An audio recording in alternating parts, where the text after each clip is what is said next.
A gente começa falando do Judiciário. O Conselho Nacional de Justiça afastou o juiz Malus Meleque do Tribunal Regional do Trabalho da 9ª Região por uma suposta manifestação de posicionamento político nas redes sociais dele.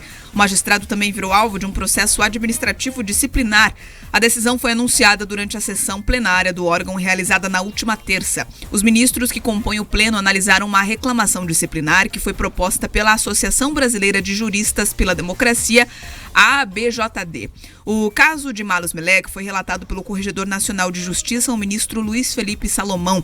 No voto, ele decidiu instaurar um procedimento administrativo disciplinar, também chamado de PAD, contra o juiz do trabalho, além de determinar o seu afastamento do Tribunal Regional do Trabalho da 9ª Região. Os demais ministros do CNJ acompanharam o voto de Salomão. O motivo da instalação desse PAD seria uma suposta manifestação política de Malus Meleque nas redes sociais. Nas postagens, ele teria atacado o Supremo Tribunal Federal e o Tribunal Superior Eleitoral.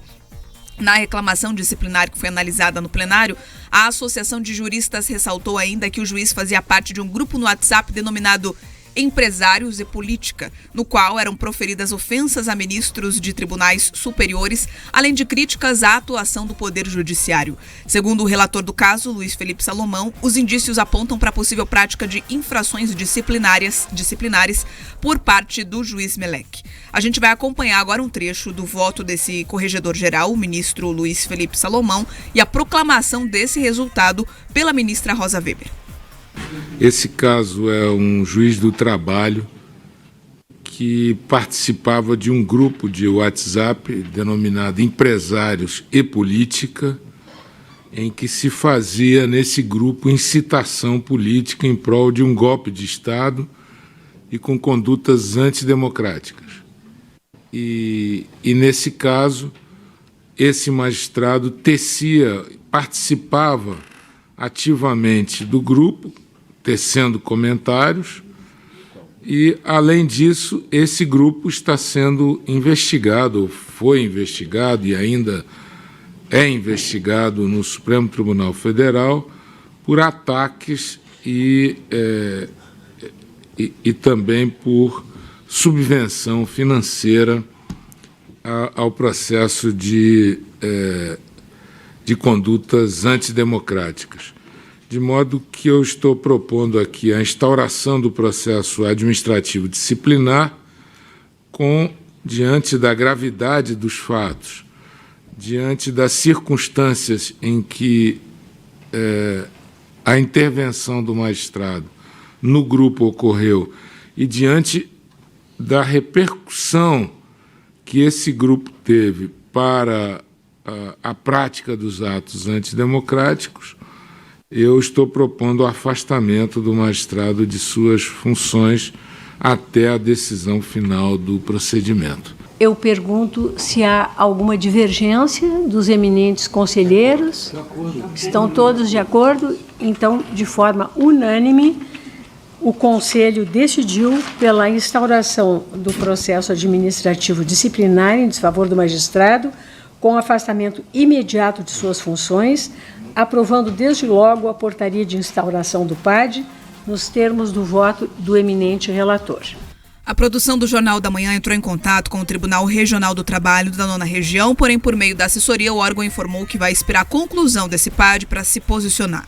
O juiz do trabalho, Malus Meleque, se posicionou por meio de nota, abre aspas, possuo quase 20 anos de carreira na magistratura e o profundo respeito que tenho por ela me pede para serenamente aguardar a conclusão dos procedimentos próprios do CNJ, apresentando minha defesa, fecha aspas. A Associação Brasileira dos Magistrados do Trabalho divulgou um comunicado em solidariedade ao magistrado, abre aspas. A ABMT imputa respeito e solidariedade ao juiz Malus Meleque, que nutre quase 2 décadas de carreira, sendo que prevalecerá a justiça ao final deste procedimento, primando por basilares princípios constitucionais, fecha aspas. Quando a gente olha, vamos lá, esse tipo de decisão, a gente tem que começar a prestar atenção de quais são as consequências. Eu quero dar um passo atrás e lembrar algumas prerrogativas dos juízes. O juiz, quando ele está ali em determinado lugar, ele não pode ser movido, ele não pode ter o seu salário reduzido. Então ele tem algumas garantias de que, ao exercer as suas atividades, ele vai ter toda a segurança de que, independente do que aconteça, independente dos interesses dos poderosos, caso ele não cometa irregularidades, ele não será perseguido, afastado, ou seja, ele não sofrerá nenhum tipo de reprimenda. Decorre daí, inclusive, algo que eu considero nefasto, é que muitos juízes, quando cometem irregularidades, a única punição que eles conseguem ali ser alcançados é aquela aposentadoria compulsória. Então, isso posto, quando você percebe que um juiz está sendo afastado única e exclusivamente porque fazia parte ali de um grupo do WhatsApp, porque é isso que está acontecendo, tá? Ele não teve ali nenhuma manifestação, né, contrária, raivosa, xingando os ministros do Supremo, ele não aparece atacando as instituições, ele não estava na invasão dos prédios públicos no 8 de janeiro, nada disso. Ele simplesmente fazia parte de um grupo chamado Empresários e Política.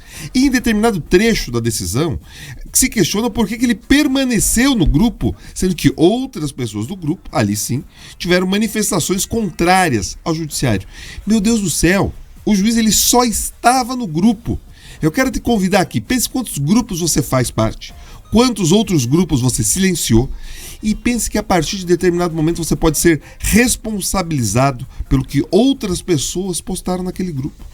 A única postagem, segundo a qual, né, consta no processo, o juiz teria interagido, Bia e queridos ouvintes, foi a seguinte: eles colocam um link de uma matéria falando, olha, empresários ali são contrários à Igreja Católica. E ele coloca lá, dizendo que aquilo teria sido ideologia, teria sido ali uma manifestação ideológica. Só isso.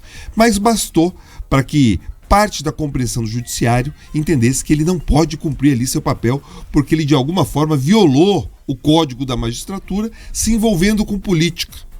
Pense bem, agora olhe outros magistrados brasileiros, distintos membros da Suprema Corte, membros do Supremo Tribunal de Justiça, enfim, outros elementos do judiciário, o juiz Apio aqui do Paraná, quantos magistrados, membros ali do judiciário, se manifestaram de alguma forma politicamente.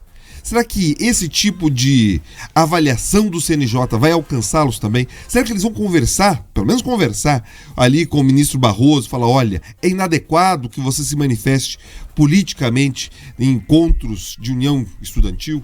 Será que eles vão conversar com o ex-ministro Lewandowski sobre a participação que ele teve na época visitando acampamentos do MST? Será que então você terá algum tipo de reprimenda para o juiz Apio por ter ali declarado sua inconformidade com a Lava Jato e sua solidariedade então com o atual presidente Lula, mas no momento em que ele era, segundo o entendimento de alguns, perseguido pela justiça? Porque se essa regra do CNJ começar a valer para todo mundo, talvez algumas coisas melhorem. Daí sim, mas tem que valer para todo mundo, Bia. Porque o que a gente tem acompanhado hoje é alguns membros do judiciário participam de eventos políticos, participam de decisões políticas, tomam inclusive decisões que parecem muito mais de atores políticos do que de realmente magistrados, e agora outros, por fazerem parte de grupos do WhatsApp, têm suas prerrogativas ali de magistrados talvez afetadas. Então, devagar com andor, porque a coisa parece entrando num ritmo de fervura que enfraquece, sim, as garantias do judiciário, as garantias da justiça e, consequentemente, as nossas garantias enquanto cidadãos.